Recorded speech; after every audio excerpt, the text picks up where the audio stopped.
Good day, my friends. Welcome to the Preacher's Pen weekly Bible study series that we are going through. We are in John chapter 11. We've been there this week, and we're going to sum up today by starting off in John chapter 11, verse 45. We're going to cover about 12 verses today because it's the end of the chapter. Being the end of the chapter, we've got to go back and review just a little bit. If you haven't seen these lessons before, you can go to rumble.com/Preacher's Pen, all one word, Preachers Pen, Preacher's Pen, like preacher's writing pen, but Preacher's Pen. You can go to youtube.com, then /, then use that @ symbol, Preacher's Pen, or you can just go to our website at preacherspen.org, and you'll be able to search for John chapter 11, and you'll be able to find the Bible classes that are there. In this Bible class, we have covered the resurrection of Lazarus. We have covered the emotions. We have covered the words of Martha. We've covered the words of Mary, the words of the disciples as they look to Jesus to ask the question, what is happening? And Jesus says that all of this is going to be done for the glory of God. Powerful statement that I believe we need to realize. But as we get down to the end of this, let's remember those things, but also remember that Lazarus has been raised from the dead. And he's walking among them. Jesus said in verse 44, unbind him and let him go. So Lazarus is out of the tomb. He has arisen. He's been resurrected by Jesus. And here's what happens, verse 45.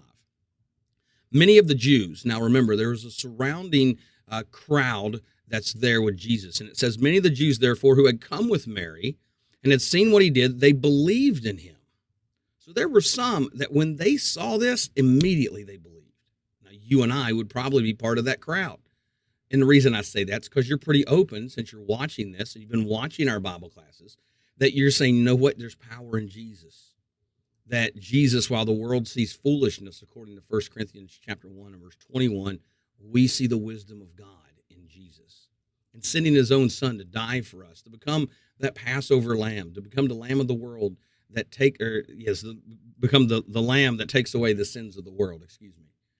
And we see that. So many of those believe, but notice verse 46, but some of them went to the Pharisees and told what Jesus had done.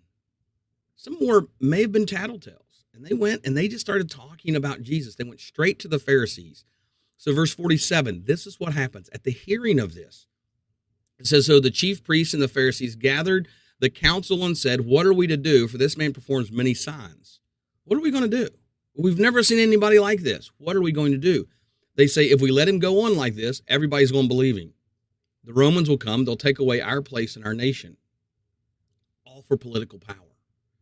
Then it says this, verse 49, but one of them, Caiaphas, who was high priest that year, said to them, you know nothing at all, nor do you understand that it is better for one man to die for the people than the whole nation should perish. That's what he says. So immediately, what he's talking about is Jesus dying. It says he did not say this of his own accord, but being high priest that year, he prophesied that Jesus would die for the nation. He says it's better that we kill this one man than we let the nation get run over by the Romans. Romans are the occupying force. He said it's better if we kill Jesus. It says that he prophesied that Jesus would die for the nation, didn't know what he was doing at the time, verse 52, and not for the nation only, but also to gather into one the children of God scattered abroad. So there's more people than are just right there. There's more people that are just than the chief priests, the scribes, the Pharisees, and the Sadducees. There are those who are scattered abroad. And it says this, verse 53, so from that day on, they made plans to put him to death. Now, think about that for a moment. He just raised somebody from the dead, showing the power of God. Definitely not a hoax. Lazarus has been in the tomb for 4 days. He hasn't been unbound. If it was a prank, if it was a joke, he would have unbound himself. He would have taken all the funeral linens off, and he would have just walked out of the tomb. But instead, he didn't. He was still wrapped. Still wrapped. So when he comes out of the tomb, the people are amazed. Some believe, some went and tattletaled, if you will. And the Pharisees are plotting to kill him. Goes on, it says this. Jesus, therefore, no longer walked openly among the Jews, but went from there to the region near the wilderness, a town called Ephraim, and stayed there with his disciples. Jesus withdrew because he knows, as we've mentioned before, that his time is at hand. His time is coming where he is going to die for the sins of the world. But it's it's so interesting that these people, even seeing the signs of Jesus, don't want to believe him. They could actually care less. It's kind of like people today. People can read everything that's in there about Jesus. They can read all of the accounts, the historical accounts of Jesus, trace back through, even through history, to see what Jesus did and how the Pharisees never denied the miracles of Jesus. They just got mad at him because he was going to take their political power. Notice the words of Caiaphas again. He says, you know nothing at all, nor do you understand it's better that one man should die for the people than the whole nation should perish. He just gave, if you will, the approval to kill Jesus. That's what he's telling them. It's better for this one man to die. That's why in verse 53, from that day, they made plans to kill Jesus. They made plans to go after Jesus.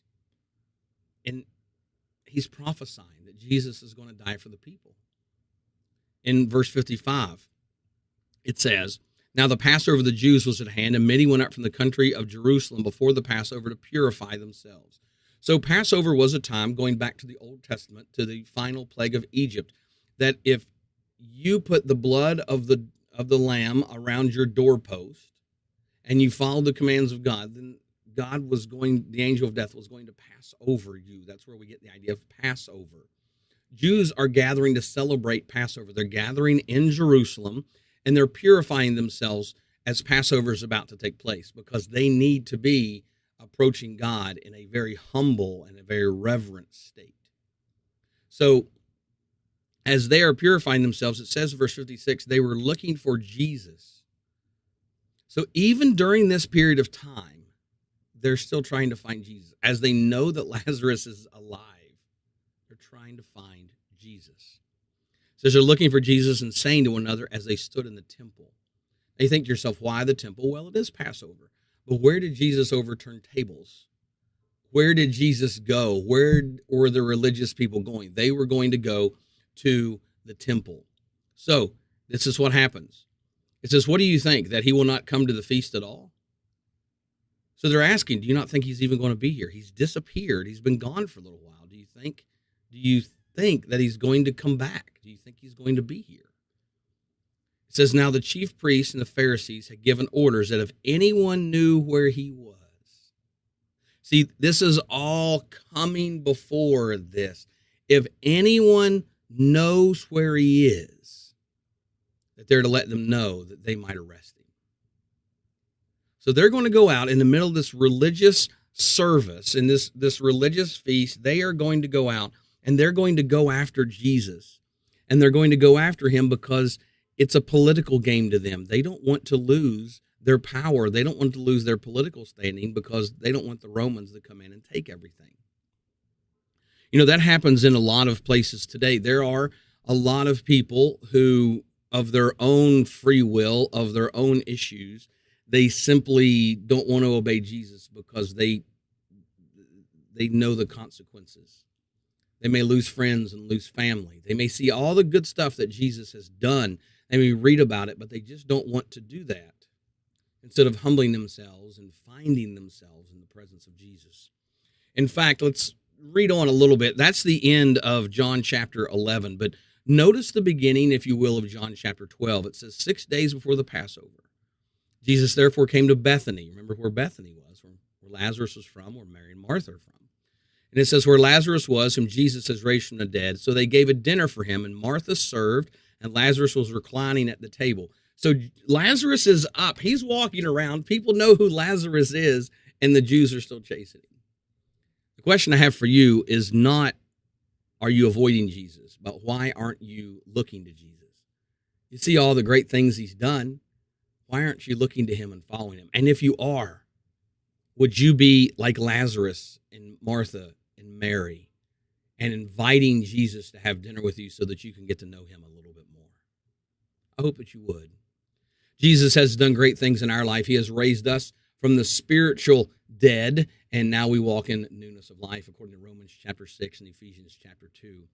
Hope you've enjoyed our study of John chapter 11. If there's anything we can do for you, go to our website, preacherspen.org. Use that contact button. Use that prayer request form that's up there. And as always, we look forward to talking to you soon. Check us out on YouTube and Rumble, and share this with somebody who may enjoy it. We hope you have a blessed day.